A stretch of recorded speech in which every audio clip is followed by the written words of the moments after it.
This video is sponsored by Manscaped. Manscaped is trusted by more than 8 million men worldwide for their trimmers, liquid formulations and premium boxers. And let's introduce their Performance Package 4.0. Now just look at the amount of stuff you get in this bundle. This is sick. Now this is the highlight of the whole box. This is the Lawnmower 4.0. This is their 4th generation of electric trimmer. It uses a cutting edge ceramic blade, so it's designed to reduce grooming accidents. We all know what happens, guys. And it's got a 4000 Kelvin LED spotlight, so you can even do this in the bloody dark. Also, it's waterproof. Now the Lawnmower 4.0 actually has 90 minutes of use with a full charge, but it comes with this extremely smart cordless charging system, and it actually has 3 LED lights on the front of it to show you how much charge it still has. In the box you also get the Weed Whacker 2.0, which is their nose and ear hair trimmer. This has a 7,000 RPM motor, and yes, of course, it's cordless. Now in the Performance Package 4.0 you get the Crop Preserver Ball Deodorant, which is an all-day body odor protection which you apply after the shower. And it also comes with a Crop Reviver Ball Toner Spray, which is a super refreshing spray full of aloe vera. You take it with you everywhere for whenever you might need it. And to finish it off, you get a pair of boxers and this beautiful travel bag. So head over to manscaped.com now, get 20% off and free international shipping using the code Lockwood. Yeah, that's 20% off and free international shipping using the code Lockwood at checkout. or there's a link to click in the description. So huge thank you to Manscaped for sponsoring this video. Let's get back to our video. Good morning, people. Yesterday we took off this axle, which I was actually quite surprised. A, how easy it was, and B, how not heavy it was. But today we're with Dan. He's helping me out again. Thank you so much, Dan. He's going to weld the diff. To anyone who says it's good drifting with an LSD, you're wrong. It needs to be welded, or you need a bloody good expensive diff, and we're not doing that, so we're welding it. It's annoying because we've got to take these axles out of the diff, and I've never done that, and I hope Dan's got some good circlip pliers, because I don't. Because we're going to have to take the axles out, weld the diff, and then put it back in. I don't know how. I've never seen a diff like this with the axles going in. So I'm quite intrigued to learn some things as well. Yeah, just working on this car has been interesting, but it's actually been quite simple so far, so I'm not that worried. Well, this thing is heavy, but it's not as heavy as you think.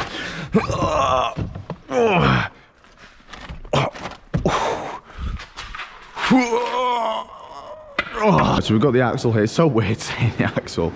We're gonna just buzz the pan off and then let the oil drain out, and we're gonna see what it's like inside of here to see what kind of diff it is. Apparently it's, well, it is an LSD, I know it is, otherwise it wouldn't slide as good as it does, but what sort of LSD is it? I don't know. We're gonna learn so much. Diff pushers have seen better days as well, but they're nowhere near as bad as my low control arms, which I ordered some last night. I ordered some Polybush ones, for some reason there's some on eBay. That's fine. Oh shit. Yeah. Oh. Oh, that stinks, doesn't it? Where's this going? Oh, there is a gasket. I didn't see that. Oh, that's a decent. Oh, we're not going. I'm going to have to sit. I've just brought sealant. Oh, this is not much metal. It's pretty manky looking, isn't it? It's pretty manky looking. Oh yeah. There's no chunks though. No, that's good news. So I'm not good with diffs and gearboxes. Dan's not familiar with this diff. I'm not great with axles. But from your time with experience, you're saying that this looks pretty fucked. Yeah, shagged. It's just So all the pitting on here is not good. Yeah, on all the gears is like, there's just so much wear. I mean, I wouldn't. You can hear it. So you were saying that would create knock? Yeah, definitely. Yeah, definitely, so that this is probably quite one of the source of the knocks, right? So our plan here is that also to remove these shafts or the axles, you've got to take this bolt off, slide this pin out, and then there's a little circlip in there. The other issue is that if we take these out and weld it, it's going to be very hard to weld where the axle doesn't goes through, right? It's going to be hard to not weld that. Yes. So what may happen is we may take the axle out, a little bit of weld may creep over to that hole, and we can never get the bloody axle back in. That's a worry, is it? Yeah. Like, I mean, that's what it looks like in my eyes, because the hole's only small and it's right where we need to weld. So we're thinking of just welding it. So the person who owned this car before the guy I bought it off, they did this. They welded the whole thing in. So the car was actually quite a big drift car in its early life, and the person who had that as the drift car welded all these things together. And what will also happen as well, if we do weld it, we'll get rid of this play at the end. All these SN95s have play like that, and that's literally just, if you can see the circlip move, that's just where the circlip's hitting. They're not bolted in or anything, they're just pushed in and the clip's popped in, and that's it. So you get a lot of play as well. So when you're drifting and when you're going sideways, that's going to be making its own knocking as well. These cars definitely weren't made to go sideways and stuff. After looking at the condition of the diff as well, I think we're just tempted to just smack a load of weld in there as it is and just keep it as a single. Am I right in saying that? Yeah, that's my thought. Yeah, yeah. But we're going to take it apart anyway, just because we are a little bit intrigued to how it works. So you've got an 8mm bolt here, which keeps this in place. And then with that out, you push the axle all the way in like I just did, you can see that circlip. I'll spin it around. And even still, don't forget as well, not only have we not got to weld where the holes are, we've got to not weld where the circlip's going to sit. That is my main worry. So, let's just weld it as it is. Oh, hang on. Go on. What's that there? Look on top of the pinion shaft. The clip's fallen off. Oh, it's just come out? Yeah. It's just fallen off. Oh yeah, the left side, yeah. Oh, so we should be able to pull this one out then now. Oh yeah, there she comes. So if we weld it up, it's going to be very difficult. Yeah, because you have to slide that. Future, You're gonna have to slide that through as well. So you'd have to slide it through the weld. So looking at that one, then that should just fall off as well. Then. Oh, should I just push it in more? It should. There you go. I pushed it. No, just pull it out a little bit. Yeah. I think the clip needs to be. There you go. There you go. It's gone. So there they are. They're the axles. Yeah, you can look at that. Look at the play between the gears. You can feel the wear on it. Yeah, isn't it? You can feel the lip. It's. Yeah, that's. Yeah. It's not long for this world, is it? It's this pitting on the teeth I just really don't like. You don't have to go long before you find a big one like that. Yeah. Right, let's smack her up then. Fill her up. Sure. Well, what are you tempted to do? Just weld it all in as a unit?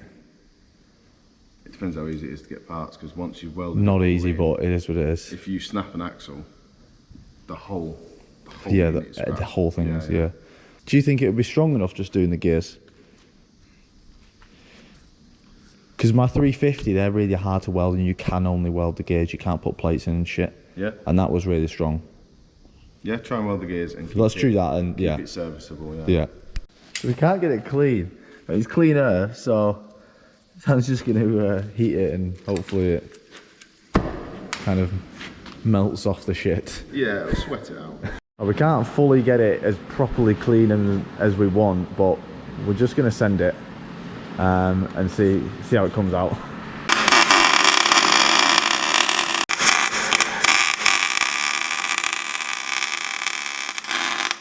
Right, this is what it looks like. So we can still get the axles in and out now as well if need be. So we've done all the gears and then attached the gears to the side casing. And that's a lot of weld. It's not going nowhere. So this side and the other side, just gonna let it dry. Not dry, so we'll let it cool down. And then clean it all up, seal it on, and then by the time I get home, I'm gonna put some oil in. So I'm gonna let it dry without the oil for about an hour or so. And then before I proper run the car, I'm gonna leave it overnight. So I'm just doing the final clean of it all. Just cleaned all the gears with a screwdriver, got all the shit off, load of brake cleaner. Making sure it turns nice and freely, which it does. Okay, I've just put a big double of we've got some trade sealant over there. So just a nice line of that. And I'm just gonna tighten them all down. Thanks so much, Dan. No worries, let's go. I will do, see you later. Let's go home and let's get it back on the car. By the time I get home, that sealant would have been left about an hour. So it's not fully cured, but I did speak to Kieran yesterday, and I said, do you have to wait like a day? And he was like, no way, like imagine if we're doing sumps or something, and you've got to wait a day before you can put oil in it.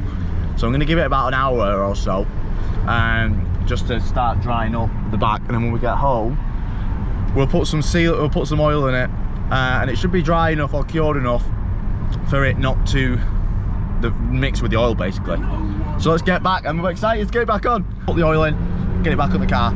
It takes 2 litres. I've got some 75 140, which is thick oil.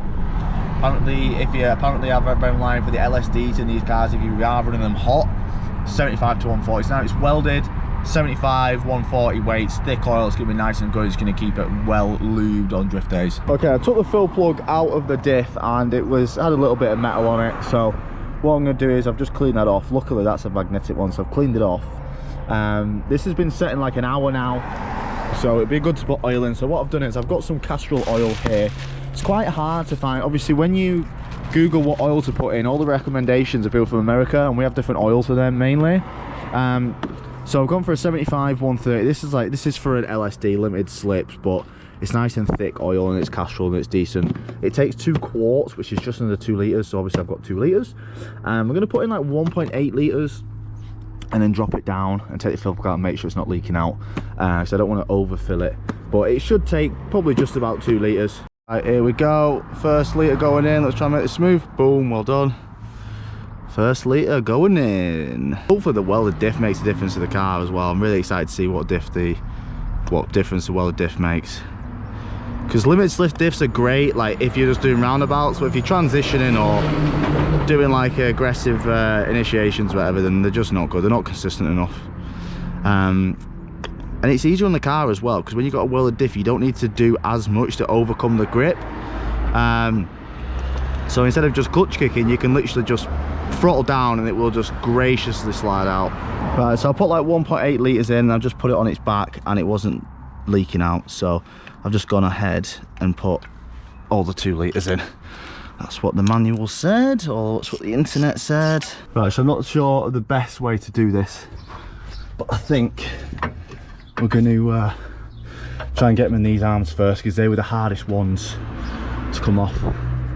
And they're the kind of arms that don't really have any side-to-side play, so I had to line these up first and then we can deal with the shocks and stuff. But I need to drop this a bit and come a bit more forward. Okay, we've got the 2 red ones on, which are the main arms. They're the hardest ones to get in, well, what I believe anyway. So they're in loosely bolted. So now we just got to match it up. I think next we're going to get the lower control arms in, because these have a bit of flex in them. See, that one's gone straight in. So we're going to bolt them lower control arms in either side, shock bolts, and then that's pretty much it. Obviously just the prop and the brakes, really. It's not that big of a job, to be honest. I have ordered some of these new arms, so they should be here in the next few days. But everything's back together. It's just a case of now we're just putting the brakes back on. I've got some new pads here as well, so I've got these called Pro Stop. So I'm not sure what kind of pads they were on. There were some like weird ceramic things, and sounds good, but if you're not getting that hot, then sometimes they don't work. So these are like OEM Plus kind of pads, and they've got the springs in as well. So if you're forgetting, the other pads didn't have the springs in the top, so they've probably just been rattling around like mad. So we've got some of these as well. I'm never really a fan of putting these on. I might put the top ones on, but I'm not putting these things on in the middle. I always find they just make things worse, and they just kind of promote the brake seizing. That's in my experience. Someone might be saying I'm wrong, but I've had a lot of old cars, older Jap stuff and that, and every time you run these in, they just seem to not be free. They just don't seem to come in and out, and every time I put these on, I can even not get the pads in properly, or I'm getting them to a point where I'm hammering them in and it just promotes them seizing up. So I might put these things in. Obviously that's just like more anti-rattle stuff, but I'm going to leave these out and just go with copper grease instead. Probably about 2 o'clock now, so it's probably took me a couple hours all together. Everything's back on, all the axles back on, everything's tight. The ABS, I've pulled ABS things out and I've just cable tied them now out of the way. ABS things are on, new brakes are on, just need to put the wheel in. The diff feels super smooth. When I was putting the prop on and I was spinning it, it felt unbelievable. Feels really good, which is good. It feels a lot smoother, which is great news. Bang the wheels on. Let's leave it as long as possible for all that sealant to set. Like I said, we'll have to move it this afternoon because this needs to go out. So I need to, now the brakes are on, I need to tighten the prop bolts. So who's this here? So I'm gonna go and get someone to come and press the brakes, and we'll just fully tighten all them 4 prop bolts and then get the wheels on and we're done. So when I say press the brake, just press it, okay?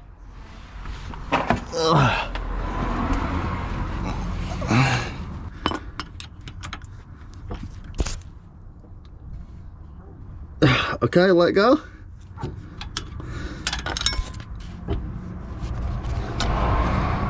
Okay, press it.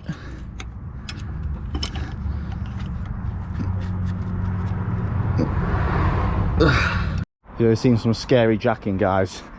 So basically, the annoying thing is trying to jack this car up, it's because it's got a floating live rear axle. The axle comes up and down so much like a Land Rover, so to get the actual wheels off the air it's really hard. So you can either go off the side, which is just a pain, or if you're going to go central back, you can go off this bit here. Now, because obviously it raises so high and the wheels don't come far off the ground, because this is a live rear axle, you've got to jack it up really high. So I've got to use 2 brakes. I ideally want to get like a jacking bar welded on here, so I can just go with the normal jack, so the jacking bar will come down to here. But yeah, this is what I've got to do so far to get off the jack stands, guys. Sketchy as fuck, right? Right, there she comes off the stands.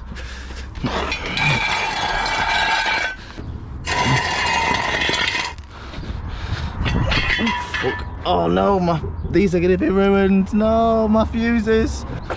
Sketchy as fuck. I hate this. This jack does not go down nicely either. I'm trying to get it to circles. Fucking hell, go, go, go. Fucking hell, we're good, we're good. Don't think my fuses are though. Shit in hell. No, my fuses!